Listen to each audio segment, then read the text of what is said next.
116 পৃষ্ঠা নিজে করি আমরা। দেখি এখানে কি বলছে আমাদের। বক্সে মোট কত টাকা ও পয়সা আছে।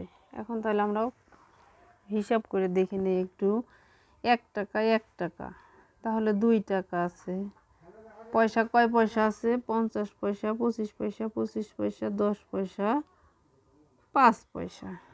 তাহলে আমরা আলাদা যোগ করতে পারি যে 2 টাকা। এখানে কয় পয়সা?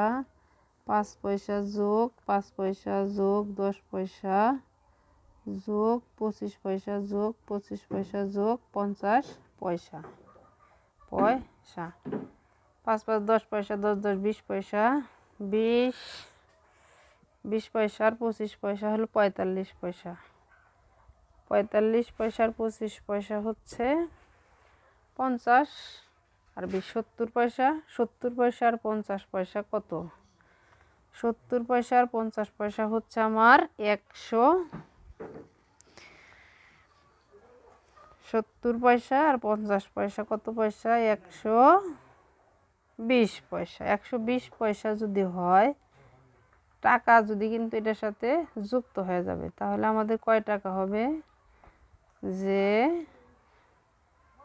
3 টাকা 20 পয়সা। তাহলে আমরা এখানে লিখব 3 টাকা 20 পয়সা। পরেরটায় আমাদের কত আছে? 10 টাকা 50 টাকা, কত টাকা? 60 টাকা। 60 টাকার 2 টাকা, তাহলে 62 টাকা। 62 টাকা কয় পয়সা? 62 টাকা কয় পয়সা? 62 টাকা 25 পয়সা, 10 পয়সা 10 পয়সা, 30 পয়সা 40 পয়সা 50 পয়সা। 50 পয়সা। এখন 2 নম্বরে আমরা এই অঙ্কটা করি। 2 এর যোগ ক নম্বরে? 45 টাকা 75 পয়সা। নিচে 35 টাকা 80 পয়সা। সেই যোগের ক্ষেত্রে আমাদের আগে আমরা যদি এখানে 75 আর 80 আলাদা রাফ করে যোগ করে নিই, 5 15 5 হাতে আমার 1, তাহলে 1 টাকা কত পয়সা? 55 পয়সা। তাহলে আমার এখানে থাকবে কত পয়সা? শুধু 55 পয়সা। আর 1 টাকা কোথায় চলে আসবে? এখানে চলে আসবে। তাহলে 45 আর 1 আমরা যদি 6 ধরি, 6 আর 5 11, 1 হাতে আমার 1, 4 আর 4 8, তাহলে 81 টাকা 55 পয়সা। খ নম্বরে আমাদের কি বলছে? আমরা এখানে লিখতে পারি যে 81 টাকা কত পয়সা? 55 পয়সা।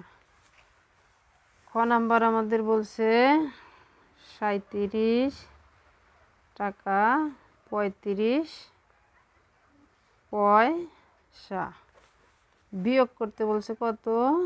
21 টাকা 70 পয়সা। এখন আমার পয়সা কিন্তু কোথা থেকে নিতে হবে? এখান থেকে, যেহেতু 35 ছোট, সেহেতু আমাদের এই 1 টাকা এখান থেকে নিয়ে এখানে যোগ করতে হবে। তাহলে 135, এটা হবে 135, আর এটা হবে শুধু 36। তাহলে 135-এর থেকে আমরা বিয়োগ করি, যে 5 আছে কত দিলে 10 শূন্য আছে, 5 অক্ষে 5, 7 আছে কত দিলে 13 মিলবে। 7 8 9 10 11 12 13, 8 9 10 11 12 13, 7 আছে কত হলে 13 মিলবে? 6 হলে 65 পয়সা। 36 এখান থেকে 1 টাকা নিয়ে গেলাম, কারণ যখন পয়সার সংখ্যা কম হবে তখন টাকার থেকে আমাদের পয়সাটা এখানে নিয়ে যেতে হবে। এখন আমরা এটারে 36 দেবো। তাহলে 1 আছে কত হলে 6 মিলবে? 5 হলে হাতে আমার নাই, 2 আছে 1, তাহলে 15 টাকা 65 পয়সা। একইভাবে আমরা বইয়ের মধ্যে এই সমাধানগুলো করতে পারি। যোগ, এটা হচ্ছে আমাদের যোগ। এখন ৭৭ আর ৩৫ যোগ করার পরে আমাদের কত হবে ফল? ৭৭।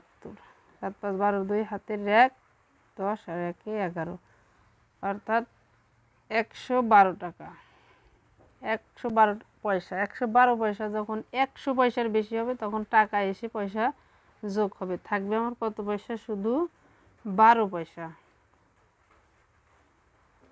১২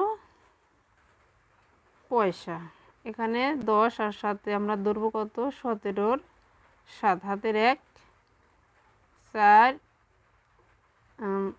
৩ আর ১ ৪, ৪ আর ৬ ১০। হ্যাঁ, কারণ এখানে ৯টা আমরা যেখানকার ১ টাকা দিয়ে দিলাম, ১০ টাকা হলো। ১০ টাকা হলে আর ৭ টাকা, ১৭ টাকা ৭, হাতে আমার ১, ৬ আর ৩ ৯ আর ১ ১০। একইভাবে এটা আমাদের যোগ।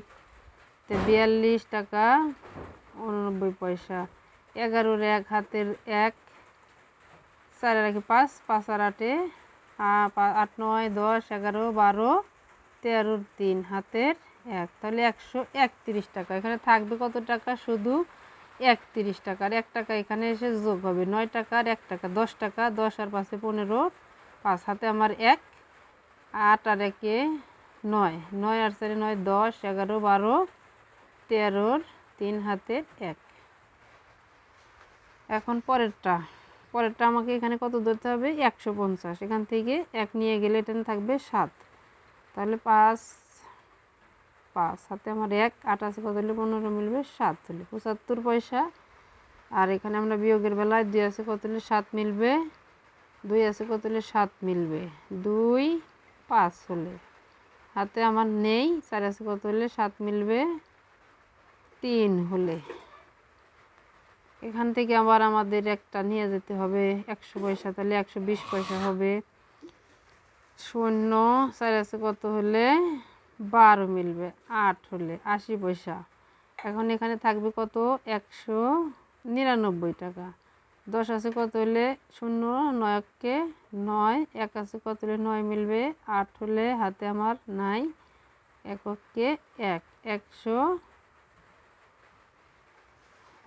টাকা। এভাবে আমরা এই সমাধানগুলো করব। ৩ নম্বরে আমাদের কি বলছে? উষার ৬৫ টাকা ৭৫ পয়সা ছিল। তার মা তাকে খাতা কেনার জন্য ৮২ টাকা ৭৫ পয়সা দিলেন। এখন উষার কত টাকা হলো? এখন উষার টাকা ছিল কত টাকা? এটা কিন্তু যোগ হবে, যে উষার ছিল, উষার ছিল কত টাকা? ৬৫ টাকা ৭৫ পয়সা। মা তাকে দিল, মা তাকে দিল কত টাকা? ৮২ টাকা ৭৫ পয়সা। এখন আমরা যোগ করব এটাকে। যোগ করলে ৫ ৫ ১০, অর্থাৎ ৭৫ ৭৫ ১০, হাতে আমার ১, ৭ ৭ ১৪, ১৫০ পয়সা। ১৫০ পয়সা যখন হবে তখন কিন্তু ১ টাকার সাথে এখানে এসে যোগ হবে, আর থাকবে শুধু ৫০ পয়সা। কারণ যোগ করার সময় যদি পয়সা ১০০-র উপরে যায় তাহলে আমাদের থাকবে শুধু ১০০-র নিচের যে পয়সাগুলো আছে সেইগুলো। এবার এখানে আমরা যেহেতু একটা পেয়েছি, তাহলে ৫ আর ১ ৬, ৬ আর ২ ৮, ৮ টাকা। তারপর ৬ আর ৮ ১৪, ৮ ৯ ১০ ১১ ১২ ১৩ ১৪। বলছে যে উষার কত টাকা হলো? উষার হলো উষার হলো কত টাকা? ১৪৮ টাকা ৫০ পয়সা। 4 নম্বরে কি বলছে, জুবাইর 78 টাকা 25 পয়সা দিয়ে একটি খাতা কিনলো। সে দোকানদারকে 100 টাকা দিল, দোকানদার তাকে কত টাকা ফেরত দেবে? 100 টাকা কিন্তু বেশি, সে দোকানদারকে এটা দিয়ে দিয়েছে, আর দোকানদার তার খাতার দাম এটা রেখে সে কত টাকা পায় ফেরত দিয়ে দেবে।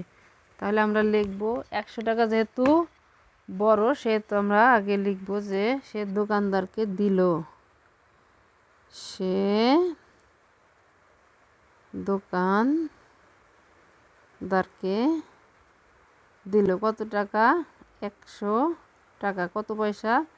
0 পয়সা। দোকানদার ফেরত কি দাম? কিসের দাম? খেলনার দাম।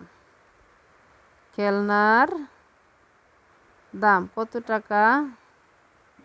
78 টাকা 25 পয়সা। তাহলে আমরা এখানে লিখব যে দোকানদার ফেরত দিবে। বিয়োগ করি, এটার আমরা কত পয়সা ধরবো?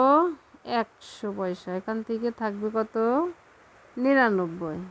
5 আছে কত হলে 10 মিলবে? 5 হলে হাতে আমার 1, 3 আছে কত হলে 10 মিলবে? 7 হলে 75 পয়সা। তাহলে 99 আছে, 8 আছে কত হলে 9 মিলবে? 1 হলে হাতে আমার 1, হাতে নাই কিছুই। 8 আছে কত হলে 9 মিলবে? 1 হলে। 7 আছে কত হলে 9 মিলবে? 2 হলে। ফেরত দিবে কত টাকা? 21 টাকা 75 পয়সা। উত্তর 21 টাকা 75 পয়সা।